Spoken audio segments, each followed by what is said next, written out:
What's up, everybody? CHM Carnivores here. I hope you're having a wonderful day and a wonderful week. Now, I'm really excited about today's video.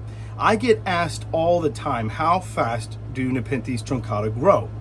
And I thought, instead of telling you, giving you a ballpark figure of how fast they grow, why not show you?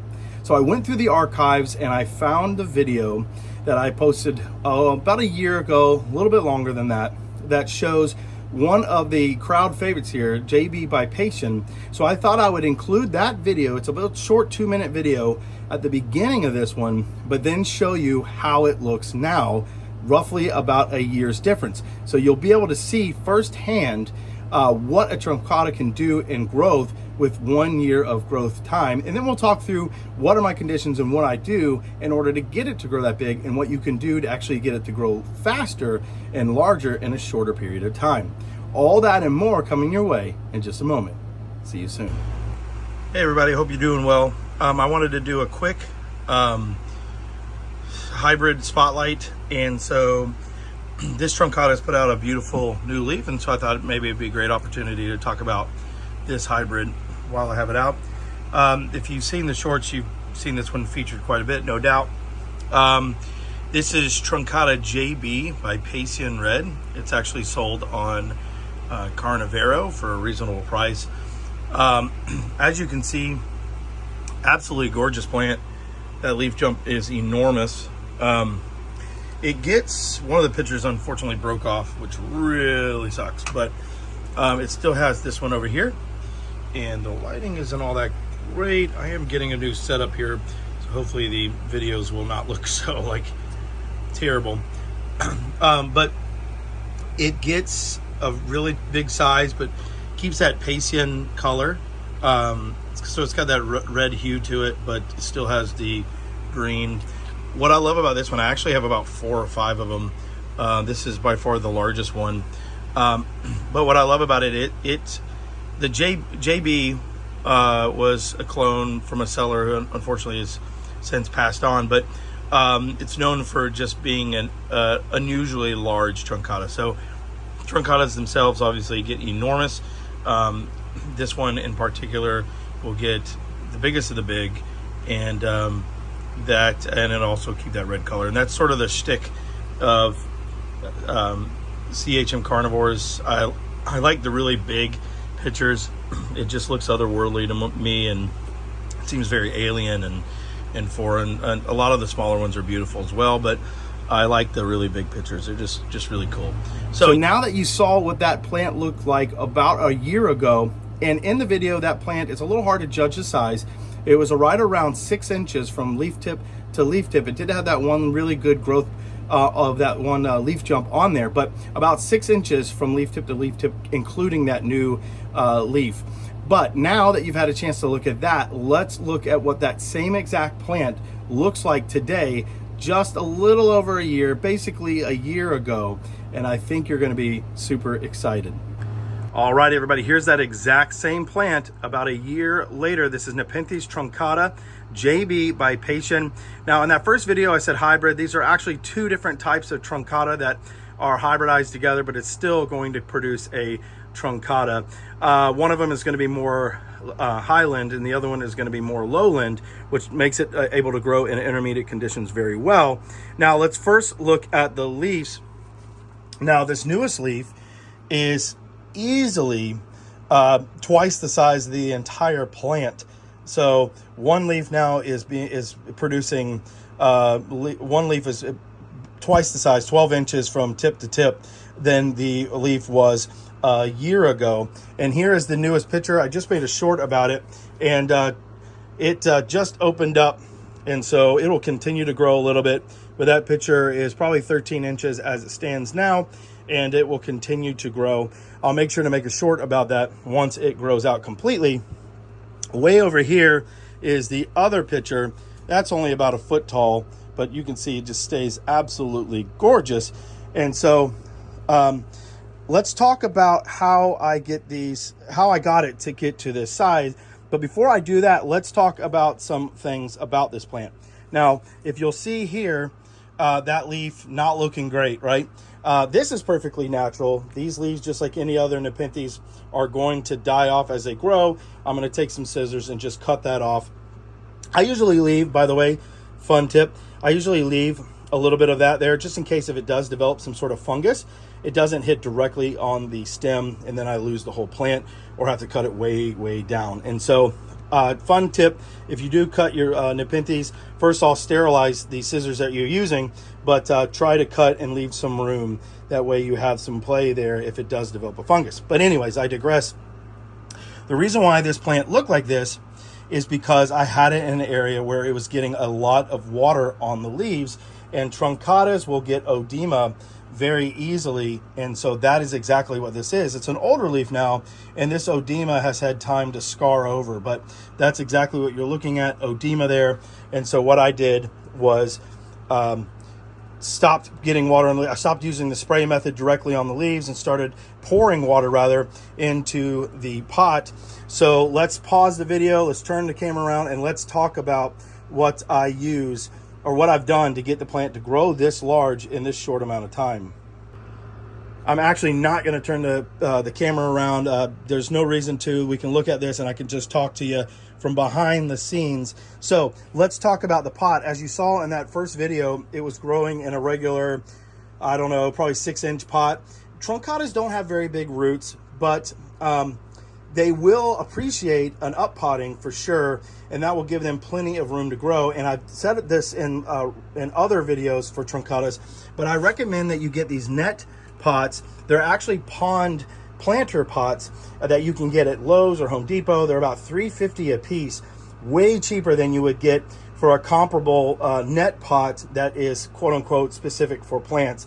This works just as well, and it gives you plenty of aeration. As truncatas are more epiphytic, they like that aeration and they will appreciate that a lot. So that's the first thing I did to get this plant to grow that large, was that I gave it plenty of space for its feet. I gave it a lot more of the conditions it would experience in the wild. I did 60% perlite, 40% sphagnum moss, and then I put it in this net pot to give it an extra element of aeration. Now, let's talk about the watering on it. Truncata, like I've said in my prior videos, can tend to take a more drying spell than a wet spell. I've actually found that they prefer to be a little more on the drier side than on the wet side, and so that is exactly what I do with these. I top water them, but try not to get the water on the leaves, and being able to just get right on the soil there. If you feel the soil, it is damp, moist would be a better word, but it's not as moist as I would keep the other plants. And again, with these thicker leaves, they're going to hold water a lot better than most Nepenthes. Now, as far as a feeding schedule, I actually have only fed these things recently. I actually took a long time from feeding them because they can get enormous, but I started feeding them every 2 months Osmocote pellets into the old pitchers, and that's why they're all burnt out looking like this. They're still viable. I'll keep them. And so what I'll do is when I get ready to feed it again, I won't touch these pitchers, right? Because they're still beautiful, and clearly I'm not going to put it into my newer one. But what I'll do is, if you'll look at this pitcher here, it's still got that green body. That means it still has digestive fluids in there. So I will drop the Osmocote pellets directly in there, and that will help them grow. Now, people ask, can you do, is it just one Osmocote pellet? When they're this size, when they're this large, you can do 1 or 2 Osmocote pellets, and or you can also do 1 Osmocote pellet in each pitcher. So if you have multiple pitchers growing here, go ahead and just drop them in each of those.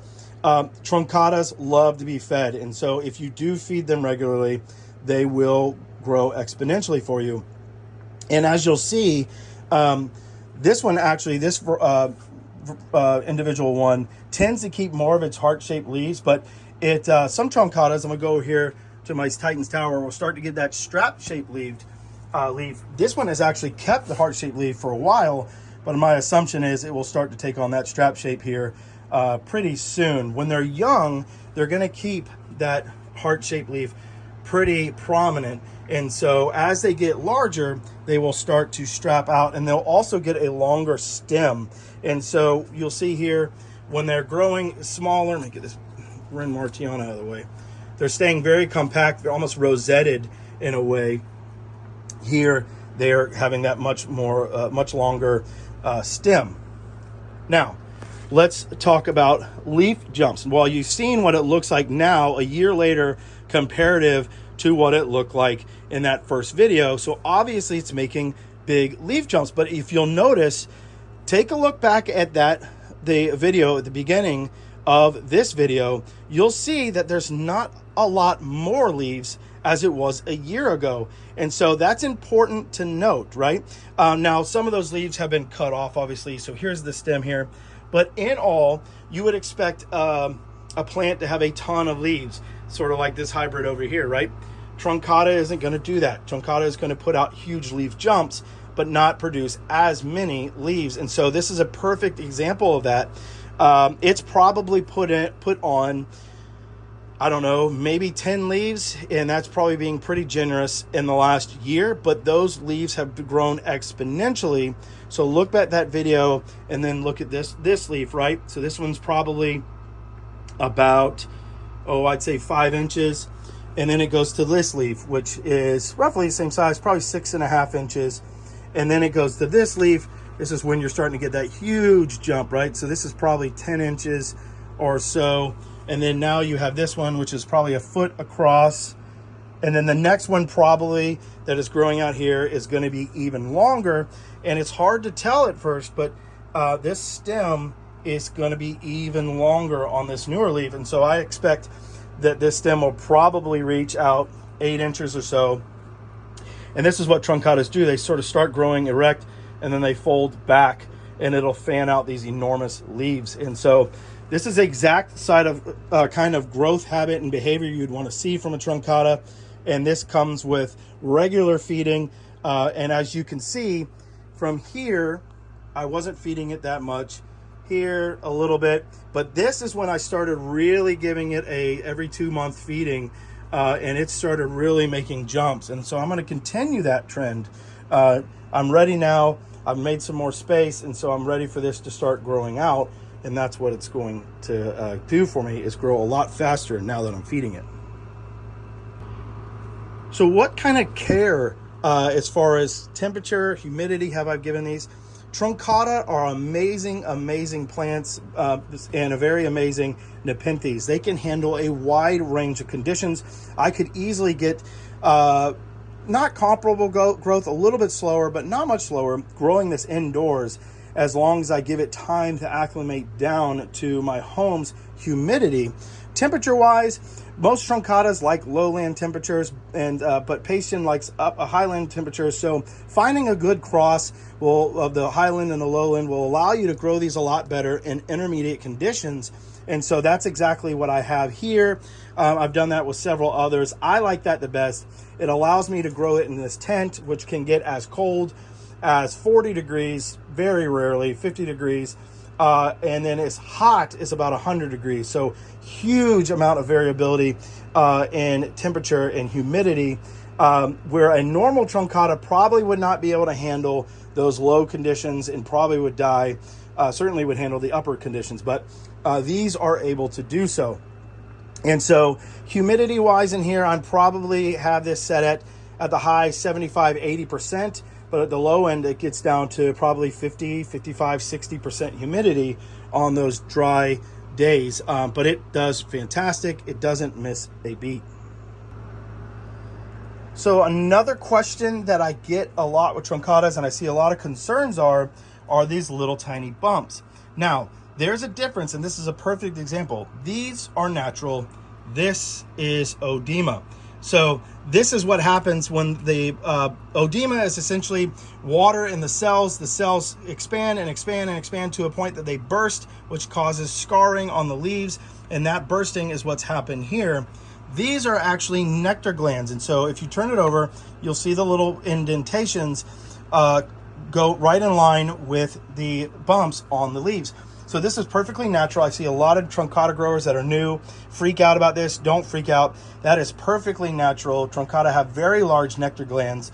And so if you do see that, very healthy, not healthy. So if you start to see this or any sort of variance of this like that, that is the plant telling you that it's got too much water or too much humidity on the leaves. One of the things that I had with this was I wasn't just top spraying, but I had a humidifier that was going constantly, and the ambient humidity was such that it was leaving water residue on the leaves pretty much non-stop, and that's why you get this very cranky sort of leaf structure, is because it is too wet. These plants tend to grow up near and roof treetops and stuff, and so they're having that nice, really good airflow. Make sure you have good airflow with these, just like any other Nepenthes. They love that airflow, and so if you have that going for you, you'll do just fine, and it will grow very, very well for you. All right, everybody, I don't know if you can tell, but it is very, very, very hot in this grow tent. I hope you've enjoyed this. I hope this was as fun for you as it was for me. I thought it was a great opportunity to show you how these plants grow and how fast they grow without just telling you that. So you see a lot where people say, oh, they grow this amount. Now, it's going to vary depending on your environment, what care you give it. It's also going to vary depending on what truncata you grow.